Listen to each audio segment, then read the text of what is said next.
Good evening and welcome to We the People, brought to you by the League of Women Voters of Minneapolis. My name is Joan Higginbotham and I'll be your host for this evening's program. When you go to the polls in November, in addition to all the candidate races, there will also be 2 charter amendments on the ballot this year. Charter amendments are something that probably most of us don't think too much about until we get into the polling booth, and then we think, oh my gosh, what is this? I know nothing about it. So tonight we are going to take some time to educate all of us on what those charter amendments are about and why they're important. Our guests this evening are Barry Clegg, who is chairman of the Minneapolis Charter Commission, and Martha Allen from the League of Women Voters of Minneapolis. Well, I think the first thing to start out with is, what exactly is a city charter? A charter is like the constitution of the city. It describes the structure of city government. If you think about Minneapolis and why we have 13 wards as opposed to 9 or 20, it's because that's what the charter says. Why do we have an independent park board and an independent board of estimate and taxation? It's because that's what the charter says. Why does the mayor serve a 4-year term instead of a 2-year term? That's not what the charter used to say, but it's what the charter says now. Well, so that it's obviously amended. Did it start out with all these things? I mean, you said, well, it used to be a 2-year term for mayor. Now it's 4 years. Well, the charter's been amended 100 times over the years. It's 93 years old, and it's an amazingly screwed up document, let me tell you. The charter was first adopted in 1920 after the citizens had rejected several previous drafts of the charter.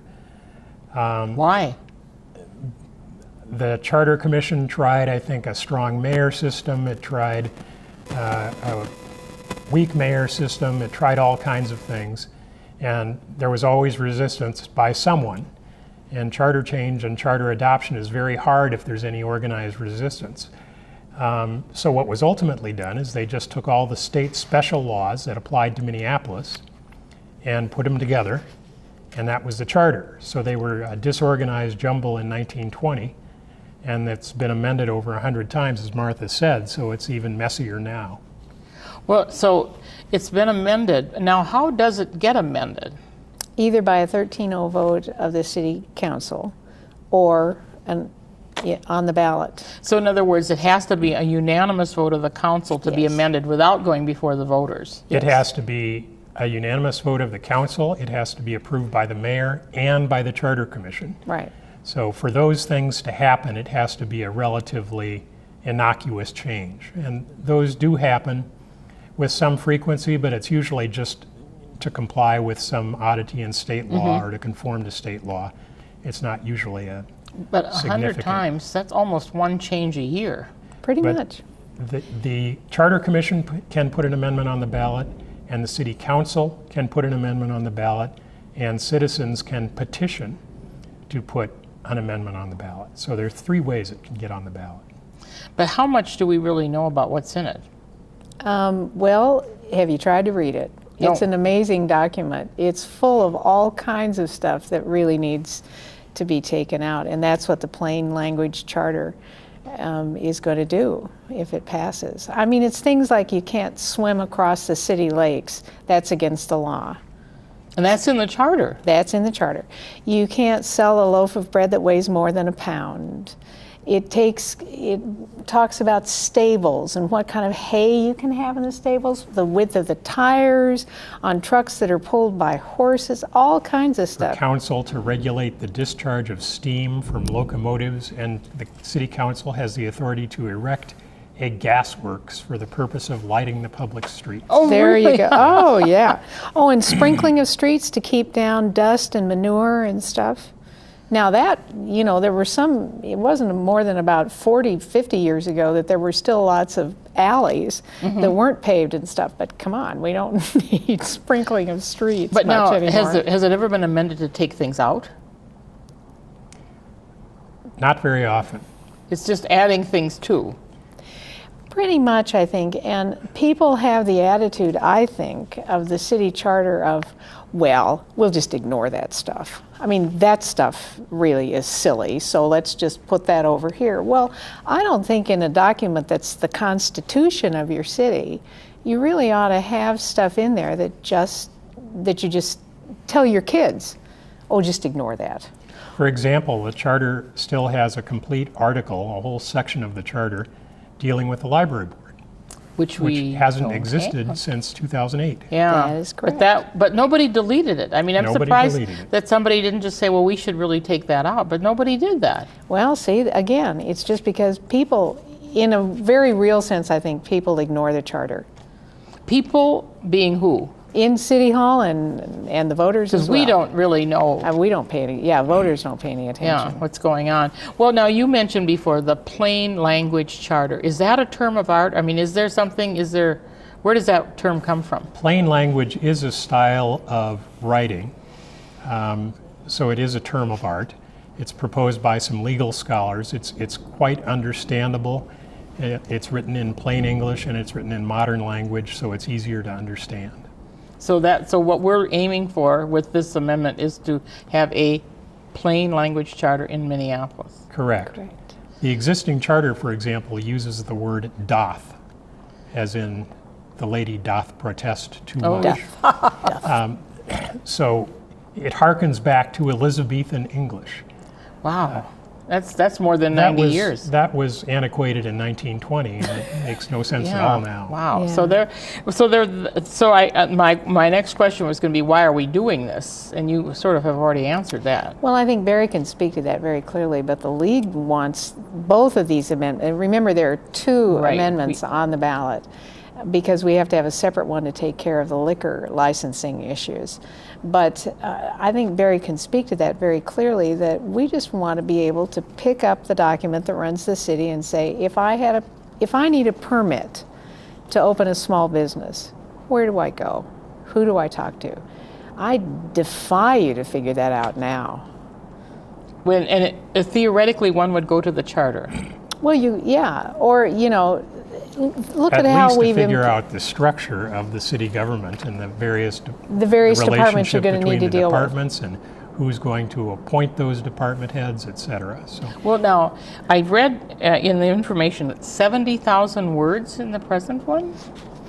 I know that the draft new charter is 1/3 as long. The existing charter is 190 some pages, and the plain language charter is about 65 pages. Wow, so that is a significant. So basically, the reason to do this is because there's a lot of chaff in there with the wheat. And because the current charter is very disorganized. If you wanted to know how a department head is appointed in the city of Minneapolis, Good luck. and if you looked at the current charter, you might find it and say, well, this is it. But then no, because 3 articles later, there's another section about appointment of department heads. There are 4 separate sections in the existing charter about how department heads are appointed. And all of them, if read in isolation, are wrong. So you really don't know any more than when you started, after don't. read all 4 sections. You have to go do legal research to see which was adopted most recently to see which one is currently in effect. Well, now, we've had this charter, and this problem has been getting worse, I suppose, as we add more things to it. But how long have you been working on trying to get this particular changes through and make these changes? We started this process, the Charter Commission did, in 2003. And it's been through 10 years. 11 years. It's been through multiple drafts. I think we're up to draft 14 now. It's been sent to multiple readers, including the department heads of the city council, the independent boards, the lawyers for the independent boards, and other just interested people who would read it and critique it and give us their comments. We started out modeling the new charter on the League of Cities model charter, which is the model charter for cities in Minnesota. And we adjusted it to coordinate with the peculiarities of the Minneapolis charter. And to the extent that any reader came up and said, well, wait a minute, you took out such and such, and we think it should stay, and we put it back in. We didn't want to create controversy. We didn't want to make a substantive change to the way the city was governed or the relationship between the city and its independent boards. We just wanted to have a simple, readable, organized document. Now, I know that when we had this discussion at our particular League of Women Voters group, somebody Yeah. said, well, you know, this could be dangerous, something important could be taken out. I just don't see how that's going to happen. I mean, first of all, 14 versions, 11 years. The city attorney's office has been intimately involved in these discussions over the years. Naturally, some little unintended consequence, some little twick is going to happen. I mean, that happens every time you do something like this. But the council and the mayor and the city attorney's office can work out a way to tweak them, to set a new ordinance in session, you know, in process, to fix those things.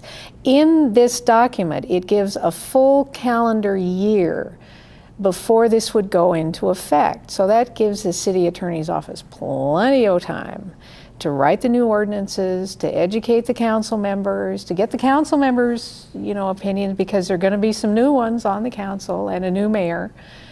Get everybody on board and get it in place. I mean, a year, for Pete's sake. We've prepared what we call a side-by-side version of the existing charter and the relevant provisions in the plain language charter on the other side. So you can look at every provision and you can see what's transfers to the plain language charter and what does not. The provisions on steam whistles don't transfer to the plain language charter. The library board section does not transfer to the plain language charter, but there are other things as well. For example, our current charter authorizes the city council to hold a presidential preference poll in presidential years.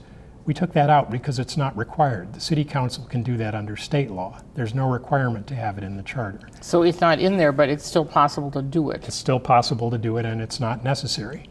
The current charter contains a provision about how wards are numbered, saying that you have to start with the number 1 in the northeast corner and work your way down. Oh.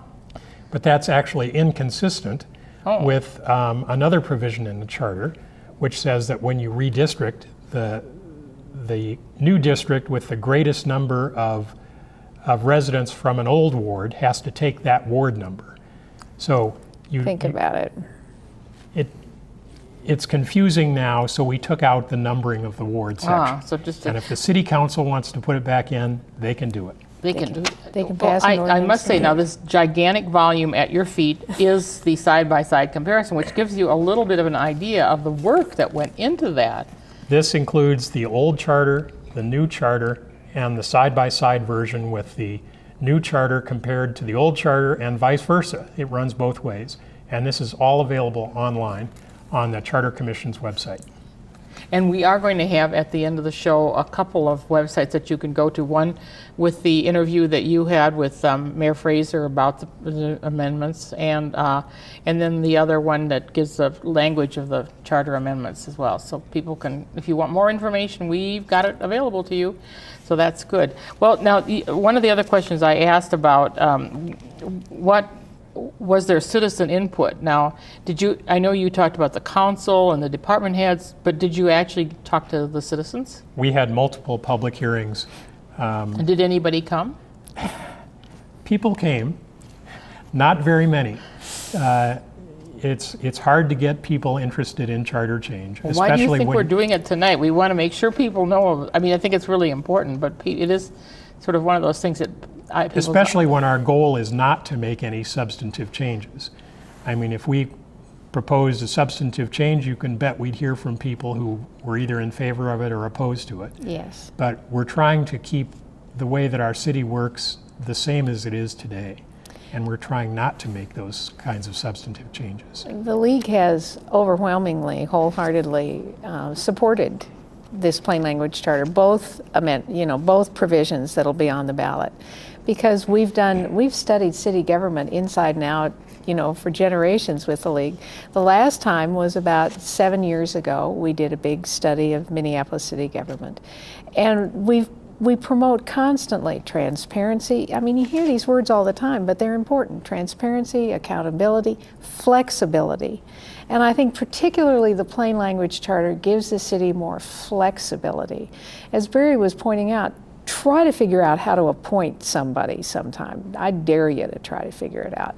And under this new way, nothing changes. The person still answers to the council. Whoever is being appointed answers to the same person they would have answered to before. But they have more flexibility. The city unions wholeheartedly endorse this as well. So, I mean, city employee unions.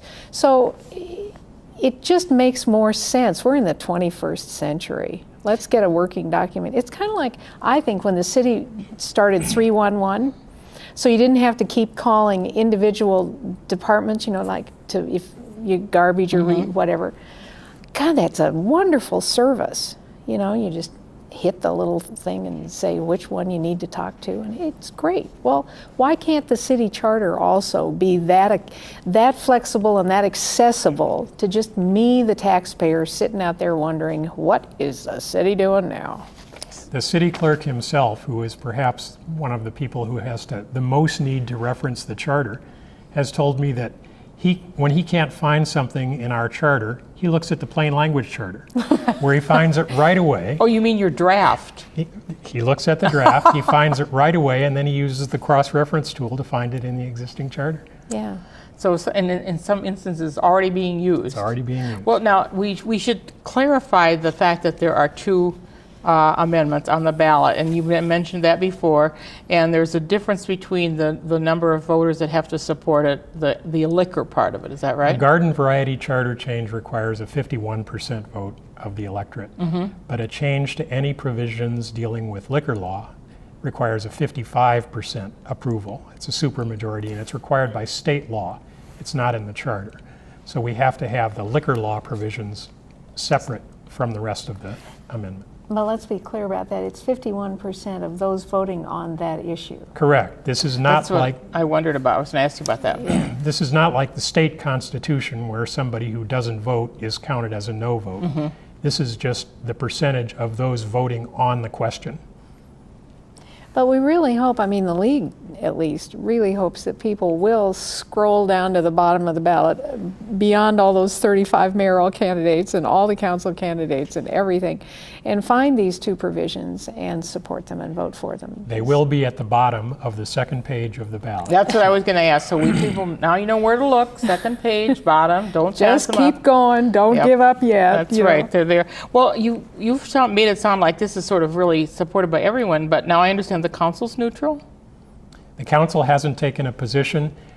Originally, we were going to try and have this adopted by a 13-0 vote of the council and have the mayor sign off on it and have the charter commission approve it. But there are some council members who think that because this is such a significant change, that the voters should have a vote on it.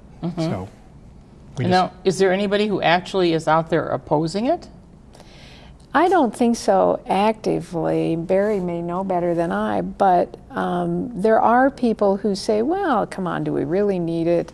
And the city attorney has argued that there will be problems that will come up, which I think will be fixable. And the attorney did ask for another hire for her office to handle all of the ordinances that'll have to be written and stuff. Well, I think that's doable. The St. Paul City Charter was amended in its entirety, just like this, in the early 1970s. And there was no litigation, there were no challenges, everything went smoothly. The Minnesota Constitution itself was amended and restated in its entirety in 1974. Again, no litigation, no fights about what different provisions meant. I think the same will be the case here. Now, I think one thing is really important, and that is that we said this before, but we should be very specific. There aren't going to be any changes in the way the city is governed as a result of these changes. That's right. And there won't be any difference between the relationship between the city and its independent boards. So that will, and that part of that is because all of those boards have vetted this already and are comfortable with everything that's in it.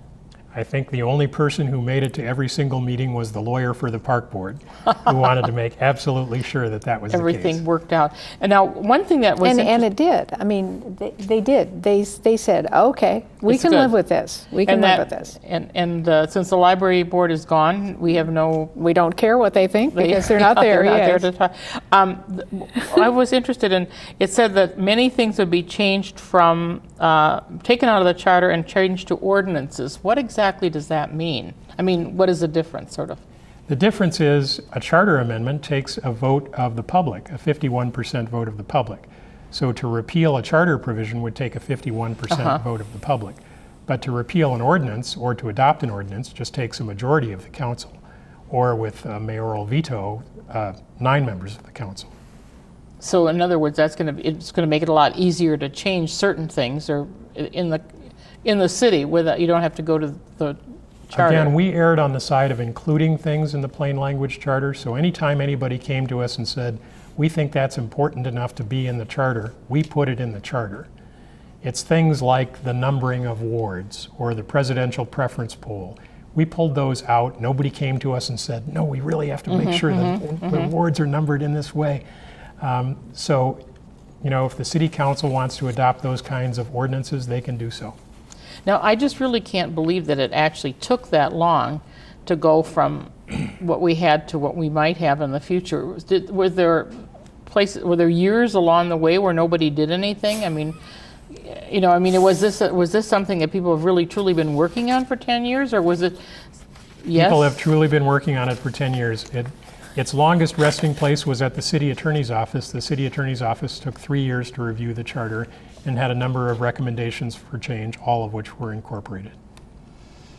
It's Joan, it's Minneapolis. You know, we change slowly and carefully. Well, everything we do. An excessive care sometimes. But then now this was the initial charter was adopted about 100 years ago, almost 100 years ago. So people were content with it up until the 2000s, or was it just that we never got beyond the talking stage? Well, as Martha said, it's been amended more than 100 times. The redistricting provisions have been amended just about every 10 years, every time there's a redistricting. And the charter, since I've been on the Charter Commission, there have been 4 or 5 charter amendments during that 10-year period. Well, that would be only one every 2 years. Right. But I recall that it seems like almost every time we have an election, people talk about, well, there may be some charter changes. So I mean, a lot more than 100 have been talked about and have never actually have never been put on the ballot. So it really is even could have been even worse than it is. Well, and in some ways now, with this plain language charter, even though all the relationships are exactly the same and everything's running exactly the same, now people, just ordinary citizens like us, can have a little more accessibility to, we can call our council member and say, hey, have you ever thought about changing this or doing that? And we wouldn't have to go through this whole procedure because it wouldn't. So it could be you're thinking about it would be an ordinance instead of a charter change? Yeah, maybe. I can't think of an example right off the top of my head, but make it easier. Yeah. Well, now you said that you've been involved with this for some time. Is there a term limit on the Charter Commission? Charter commissioners are appointed by the Chief Judge of Hennepin County for a term of 4 years, and I'm in my 3rd term. You can be reappointed for multiple terms. You can. You can also be a glutton for punishment. I was just going to ask, is this a passion of yours, or? I think I first got started dealing with charter issues, passing out literature with Don Fraser in the early 1980s. So really? I've always been interested in charter-related issues. And now, what is the role of the mayor? Because I know that, as I said, you did this video with Mayor Fraser, and I noticed that he also was a member of the Charter Commission at one time. He was a member of the Charter Commission for a number of years, and in fact worked on this project while he was on the Charter Commission. After he left the mayor's office. Yes. So is this a passion for him too? Well, I think he's always been very interested in charter issues. Well, it's something that's on the ballot this year. How much is it going to cost to do this, to make these changes? I mean, it isn't done. I mean, the work is not done. Well, I Well- think it's fair to say it will cost that one staff position for a year if the, And I think that might even be exaggerated. exactly, I do too. I don't think it's going to take that much. But All of the time and effort of the Charter Commission over the last 11 years has been volunteer pro bono hours. The Charter Commissioners do not get paid anything.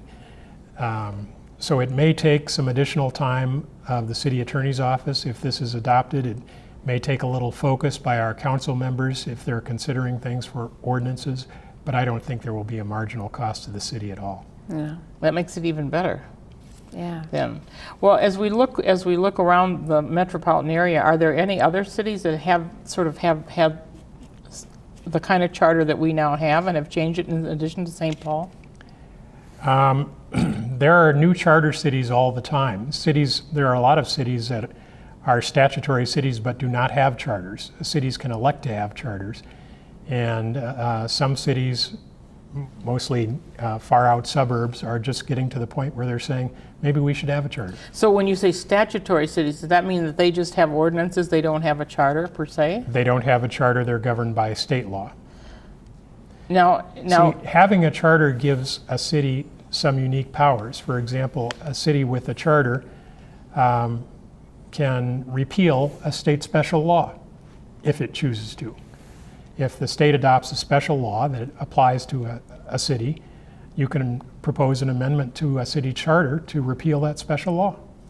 And home rule. well, that's what I was going to ask. Yeah. Is this the same thing? And so can you define home rule? It means the people that live there get to kind of say what happens there. And that's because they have their own charter Yeah. that Correct. determines how they're governed. Now, of course, these relationships are incredibly complex because, you know, in the current charter, isn't it, that we should have been able to vote on whether to fund the Viking Stadium, and the state just said, oh, never mind, we're not going to do that. So there are incredibly complex relationships. Interlocking relationships. Yes. All cities derive their power from the state, so the state can override a charter Yeah. if it chooses to Whenever do it so. City's wants to. charter. Right. Well, it seems to me that this is incredible. It was incredibly complex, and I would just want to give a shout out to the people on the Charter Commission who Me spent too. these many years working on this. And the League of Women Voters says it's a good idea. That's good enough for me. But I hope that all of you will take this opportunity to look at the websites that we have up on the screen at the end of the show, or just go online. I'm sure you can find it and learn more about it. But there's 2 amendments. You've heard from the folks tonight who worked on them and who've thought about it a lot. So it looks like a really important issue as we go forward to simplify and make our government more transparent. Thanks to our guests this evening, Martha Allen from the League of Women Voters and Barry Clegg, Chairman of the Charter Commission. This is Joan Higginbotham saying thanks for tuning in to We the People. We hope you'll join us again. Good night.